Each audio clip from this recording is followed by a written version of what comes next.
सबसे कम समय सबसे कम सामान, वर्ल्ड का most popular unique style chicken fajita sandwich pizza बनेगा पैन में, वो भी मिनटों में। जैसे किसी कैफे या कैंटीन में खाते हैं ना आप महंगा वाला पिज्जा, उससे भी अच्छे स्वाद में और क्वालिटी में बनेगा ये पैन में सबसे ज्यादा पसंद किया जाने वाला चिकन फजीता सैंडविच पिज्जा। तो चलिए बनाना शुरू करते हैं। अस्सलामुअलैकुम एवरीवन, आपके अपने चैनल अफी की रसोई में आप सबका वेलकम है। चिकन फजीता सैंडविच पिज्जा बनाने के लिए 350 ग्राम बोनलेस यानी बिना हड्डी वाला छोटे छोटे क्यूब में कटा हुआ चिकन ले लेंगे और उसे पानी से अच्छी तरह से धोकर साफ कर लेंगे। इसके बाद गैस पर कढ़ाई को चढ़ाएंगे और गैस की मीडियम टू लो फ्लेम पर रिफाइंड ऑयल डालेंगे और हाफ टेबल स्पून इसमें जीरा डालकर कड़काएंगे। इसके बाद इसमें चिकन के क्यूब डालकर इनको अच्छे से भूनेंगे। 1 टेबल स्पून अदरक लहसुन का पेस्ट डालेंगे और अच्छे से मिक्स करेंगे चिकन के साथ में और 30 सेकंड तक इसको अच्छे से भूनेंगे। 2 बारीक चॉप की हुई कम तीखी ग्रीन चिली डालेंगे और इसको अच्छे से मिक्स करने के बाद इसको ढक्कन से कवर करके थोड़ा चिकन को टेंडर होने तक इसको पकाएंगे। चिकन में मौजूद पानी खुश्क हो जाए और चिकन गल जाए। इसके बाद चिकन में कुछ सब्जियां, 1 बड़े साइज की कटी हुई शिमला मिर्च, 1 बड़े साइज की कटी हुई प्याज और 2 मीडियम साइज के कटे हुए टमाटर डाल देंगे। हमने यहाँ सब्जियों को थोड़े लंबे स्लाइस में काटा है, आप चाहें तो इसे चॉपर में चॉप करके भी डाल सकते हैं। और अच्छे से सब्जियों को चिकन के साथ में मिक्स करेंगे। सब्जियों को चिकन के साथ मिक्स करने के बाद इसमें कुछ पाउडर मसाले, 1 टीस्पून स्वाद अनुसार नमक, 1 टीस्पून जाएगी regular red chilli powder, 1 teaspoon जाएगा इसमें कुटी हुई साबुत लाल मिर्च जिसे चिली फ्लेक्स भी कह सकते हैं, हाफ टेबल स्पून जाएगी कुटी हुई काली मिर्च यानी ब्लैक पेपर, 1/4 टीस्पून जाएगा रोस्टेड भुना हुआ जीरा, हाफ टेबल स्पून जाएगा इसके अंदर ऑरिगेनो। इससे ज़्यादा इसमें मसाले नहीं डाले जाएंगे, बस इतने ही मसाले जाते हैं इस स्टफिंग को तैयार करने में और बहुत ही मज़े की स्टफिंग तैयार होती है। और कुछ सॉसेस डाली जाती है इसमें। 2 टेबल स्पून हमने रेड चिली सॉस डाली है, 1 table spoon pizza pasta sauce डालेंगे और 1 टेबल स्पून इसमें टमाटो सॉस डालेंगे और तीनों सॉस को और मसालों को सब्जियों के साथ चिकन के साथ अच्छे से मिक्स करते हुए इन्हें भूनेंगे सब्जियों के गलने तक और मसालों का कच्चापन निकलने तक गैस की मीडियम टू लो फ्लेम पर। और ये देखिए आप स्क्रीन पर देख सकते हैं चिकन अच्छे से श्रेड हो गया है, सब्जियां भी अच्छे से गल चुकी है, हमारी स्टफिंग बनकर तैयार हो चुकी है। तो उसको हमने ठंडा कर लिया है। हम यहाँ पर कैंटीन स्टाइल बड़े साइज के ब्राउन ब्रेड के 4 स्लाइस लेंगे और उससे 2 सैंडविच तैयार करेंगे। आप यहाँ ब्राउन ब्रेड स्लाइस की जगह कोई भी नॉर्मल वाइट ब्रेड स्लाइस ले सकते हैं सैंडविच तैयार करने में। ब्रेड के एक स्लाइस पर अच्छे से हमने बटर अप्लाई किया है और उसको हमने पलट दिया है। ब्रेड की साइड चेंज करके हम इसके ऊपर लगा रहे हैं अच्छे से मेयोनी हमें अच्छे से लगानी है। मेयोनी लगाने के बाद तैयार की हुई चिकन और वेज की मज़ेदार स्टफिंग रखेंगे और अच्छे से स्पैचुला से इसको फैलाते हुए पूरे ब्रेड पर लगा देंगे। ब्रेड पर स्टफिंग अच्छे से स्प्रेड करने के बाद ऊपर से स्प्रिंकल करेंगे डाइस मोज़रेला चीज़। आपके पास जो भी चीज़ मौजूद हो, प्रोसेस मोज़रेला चीज़ हो या चीज़ क्यूब हो, उसे भी ग्रेट करके आप इस्तेमाल कर सकते हैं डाइस मोज़रेला चीज़ की जगह पर। और दूसरे ब्रेड स्लाइस पर हमने अच्छे से लगा दी है टमाटो केचप। सॉस लगे ब्रेड स्लाइस को कवर कर देंगे स्टफिंग वाले ब्रेड स्लाइस पर और ऊपर से बटर लगाने के बाद इस ब्रेड सैंडविच को साइड में रख देंगे। पहले ब्रेड स्लाइस की तरह तीसरे ब्रेड स्लाइस पर भी अच्छे से बटर स्प्रेड करेंगे और इसकी साइड चेंज करके इस पे वेज मेयोनी अच्छे से लगा देंगे और ऊपर से इस पे चिकन स्टफिंग अच्छे से स्प्रेड कर देंगे। चौथे ब्रेड स्लाइस पर टमाटो केचप लगाकर उसको कवर कर देंगे स्टफिंग लगे ब्रेड स्लाइस पर और ऊपर से इस पर बटर अप्लाई करेंगे। बटर अप्लाई करने के बाद इसको कवर कर देंगे चीज़ स्लाइस से और थोड़ी सी ऊपर से स्प्रिंकल कर देंगे डाइस मोज़रेला चीज़। ये ऑप्शनल है, अगर आपके पास हो तो डालें, नहीं तो इसको स्किप कर दें।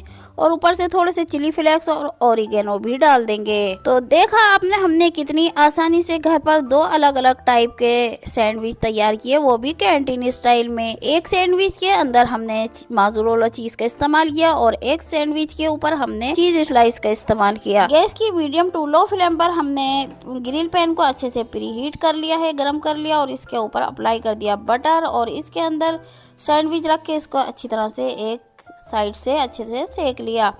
और ये देखिए दूसरी साइड से भी सिक गया है और हमने निकाल लिया इसको प्लेट में। लग रहा है ना कि जैसे हमने इसको ओवन में बेक किया हो। दोबारा से ग्रिल पैन को अच्छे से प्रीहीट करेंगे और उसमें बटर अप्लाई करने के बाद चीज स्लाइस वाला ब्रेड सैंडविच रखेंगे और सैंडविच एक साइड से अच्छी तरह से सिक जाए और इसकी चीज मेल्ट हो जाए, इसके लिए ढक्कन से कवर करके 2 मिनट तक सैंडविच को बेक होने देंगे। और ये देखिए अच्छे से चीज मेल्ट हो चुकी है और एक साइड से सैंडविच भी अच्छे से सिक चुका है। निकाल लिया है हमने इसे चॉपिंग बोर्ड पर और इसके पीसेस कट कर लिए हैं और ऊपर से हम इसमें लगा रहे हैं टमाटो केचप। थोड़ा सा हमने इसमें डिज़ाइन डाल दिया है बच्चों को खुश करने के लिए और थोड़ी सी हम यहाँ पर वेज मेयोनी का भी इस्तेमाल कर रहे हैं। तो हमारे पास 2 रखे थे पिज़्ज़ा के बॉक्स, तो हमने सोचा क्यों ना इसे बिल्कुल कैंटीन स्टाइल बनाया जाए। तो हमने जल्दी से सैंडविच को रखा पिज़्ज़ा के बॉक्स में और साथ में रख दिया है एक टमाटो केचप का सेशे और एक ऑरिगेनो का सेशे और इसको कर दिया बंद। और ये देखिए बिल्कुल तैयार है कैंटीन स्टाइल हमारा चीजी चिकन फजीता सैंडविच पिज्जा, वो भी मिनटों में ग्रिल पैन में बनकर तैयार है घर पर। और दूसरे सैंडविच को भी हमने कट कर लिया, जल्दी से इसके पीसेस कट कर लिए और इसके ऊपर भी हम इसी तरह से पहले मेयोनी अप्लाई करेंगे गोल राउंड में घुमाते हुए, उसके बाद हम इसमें केचप लगाएंगे और इसको भी रख देंगे एक बॉक्स में और साथ में रख देंगे एक टमाटो केचप का सेशे और एक ओरिगेनो का सेशे। तो देखा आपने, हमने मिनटों में बिना ओवन का इस्तेमाल किए, बिना कैफे कैंटीन से मंगाए हुए घर पर ही कितनी आसानी से वर्ल्ड का famous chicken fajita sandwich pizza तैयार कर लिया। तो आप भी एक बार इस रेसिपी को जरूर ट्राई कीजिएगा, घर पर ज़रूर बनाइएगा और मुझे कमेंट में ज़रूर बताइएगा कि आपको कैसा लगा। यकीन करें ये बहुत ही ज़्यादा डिलीशियस था। हमारे बच्चों को तो यकीन ही नहीं था कि हमने इसे घर पर बनाया है, सब यही समझ रहे थे कि हमने इसे कैफ़े या कैंटीन से ऑर्डर करके मंगाया है। मेरी रिक्वेस्ट पर एक बार इस रेसिपी को ज़रूर ट्राई करें।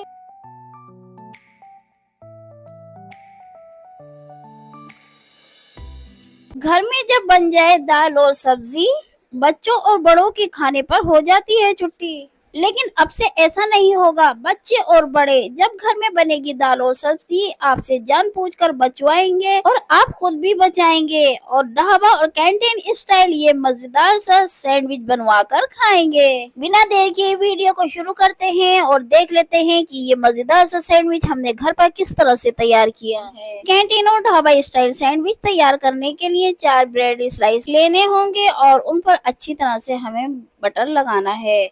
बटर जितनी अच्छी तरह से लगाएंगे उतने ही क्रिस्पी हमारे ब्रेड सैंडविच बनकर तैयार होंगे। चारों ब्रेड स्लाइस पर हमने अच्छी तरह से बटर लगा दिया है। अब लगाते हैं 2 ब्रेड स्लाइस पर बहुत ही मजेदार सैंडविच चटनी, जो होटलों में और बड़े बड़े रेस्टोरेंट में चलती है। तो अगर आप इस सैंडविच चटनी की रेसिपी जानना चाहते हैं तो डिस्क्रिप्शन बॉक्स में दिए गए लिंक को दबाएं और बचे हुए 2 ब्रेड स्लाइस पर हम लगाएंगे यहाँ पर वेज मेयोनी। अब आप बोलेंगे अगर वेज मेयोनी ना हो तो दूध की उतरी हुई फ्रेश मलाई भी लगा सकते हैं या इसकी जगह पनीर का बड़ा स्लाइस भी रख सकते हैं। और अगर ये भी नहीं हो तो आप इसे स्किप कर सकते हैं, ऐसे भी आपका सैंडविच बहुत ही मजेदार बन जाएगा। दोनों ब्रेड स्लाइस पर हमने अच्छी तरह से वेज मेयोनी लगा दी है। अब आ गई है मेन चीज, बहुत ही मजेदार और टेस्टी आलू की कतलियों की सब्जी बनती है। हमारे बच्चों ने इसे बचवा कर रखा है और हमने भी इसे बचा कर रखा है क्योंकि इससे सैंडविच बहुत ही टेस्टी बनते हैं। चटनी लगे हुए ब्रेड स्लाइस पर हमने सब्जी रख दी है आलू की और इसके ऊपर से हम रख रहे हैं एक चीज स्लाइस का। अगर आपके पास चीज स्लाइस ना हो तो आपके पास कोई भी चीज हो, मोज़रेला चीज या डाइस चीज, उसको भी ग्रेट करके डाल सकते हैं। या फिर नहीं हो तो इसकी जगह पनीर का क्यूब रख दें या फिर उसे भी स्किप कर दें, ऐसे भी सैंडविच बहुत ही टेस्टी बनता है।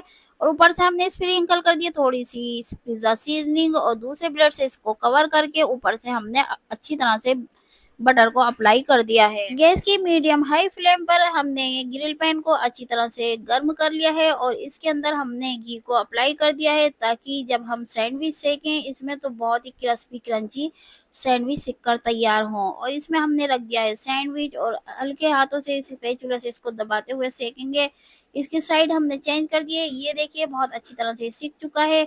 अब आप बोलेंगे कि अगर ग्रिल पैन ना हो तो कोई बात नहीं है, आप नॉर्मल तवे में भी इसको सेक सकते हैं, आप इसे टोस्टर में भी सेक सकते हैं। तो इसी तरह से दूसरे सैंडविच को भी हम ग्रिल पैन में अच्छी तरह से सेक लेंगे। घी को हमने अप्लाई कर दिया है दोबारा से और इसमें सैंडविच को रख दिया है और स्पैचुला से दबाते दबाते हुए इसको एक साइड से अच्छी तरह से सेक लिया है, साइड चेंज कर दी है, दूसरी साइड से हम इसको स्पैचुला से दबाते हुए अच्छी तरह से सेक लेंगे। दूसरा ब्रेड सैंडविच भी बहुत अच्छी तरह से सिक कर तैयार हो चुका है। निकालते हैं इसे एक सर्विंग प्लेट में। हमने एक पेपर की प्लेट ली है जो कि कैंटीन रेस्टोरेंट में जिसका इस्तेमाल किया जाता है। अब ऊपर से हम ग्रेट करके इसमें चीज डाल रहे हैं, इससे इसका टेस्ट और भी बढ़ जाएगा और बच्चे तो इसके फैन हो जाएंगे। और अब लगा देते हैं इसमें बीच सेंटर में ट्रायंगल शेप में हम 2 पीस कर लेते हैं नाइफ से कट करके। फिर उन ट्रायंगल शेप के कटे हुए पीसों के फिर 2 पीस और कर लेते हैं। तो इसी तरह से कट करके देते हैं ना कैंटीन में ब्रेड सैंडविच। और अब इसके ऊपर हम डाल देते हैं मजेदार हरा धनिया पुदीने की सैंडविच चटनी। इस सैंडविच को सुपर डिलीशियस यम्मी बनाने के लिए हम एक राउंड लगा देते हैं वेज मेयोनी का और दूसरा राउंड लगा देते हैं इसके ऊपर टमाटो केचप का। यकीन करें जब आप एक बार इस तरह से सैंडविच बनाकर खिलाएंगे तो आपके बच्चे और बड़े आपके फैन हो जाएंगे। और हर बार घर में बनी हुई दाल सब्जी को बचाकर ये मजेदार सा कैंटीन और रेस्टोरेंट स्टाइल सैंडविच बनाकर खिलाएंगे और खाएंगे। टमाटो केचप लगाने के बाद ऊपर से हमने स्प्रिंकल कर दिए थोड़ी सी पिज्जा सीजनिंग और थोड़ा सा हमने मैगी का मैजिक मसाला डाल दिया है और साथ में रख दिया है एक सैशे टमाटो केचप का। तो ये हमारी प्लेट तैयार है dhaba style, canteen style, restaurant style मजेदार से सैंडविच। तो कोई कह सकता है कि आपने इसे बची हुई सब्जी से बनाया है, बल्कि यूं लग रहा है कि जैसे आपने इसे कैंटीन या रेस्टोरेंट से मंगाया है। तो है ना कितनी मजेदार और जबरदस्त रेसिपी। तो आप भी एक बार इस मजेदार सैंडविच की रेसिपी को जरूर ट्राई करें। वीडियो पसंद आने पर लाइक करें, शेयर करें, चैनल को सब्सक्राइब करें और बेल आइकन का बटन दबाना बिल्कुल भी ना भूलें। आप हमें इंस्टाग्राम और फेसबुक पर भी फॉलो करें। मिलते हैं अगली वीडियो में नई रेसिपी के साथ। तब तक के लिए आप हमें इजाजत दें और अपनी दुआओं में हमें जरूर याद रखें। अल्लाह हाफिज।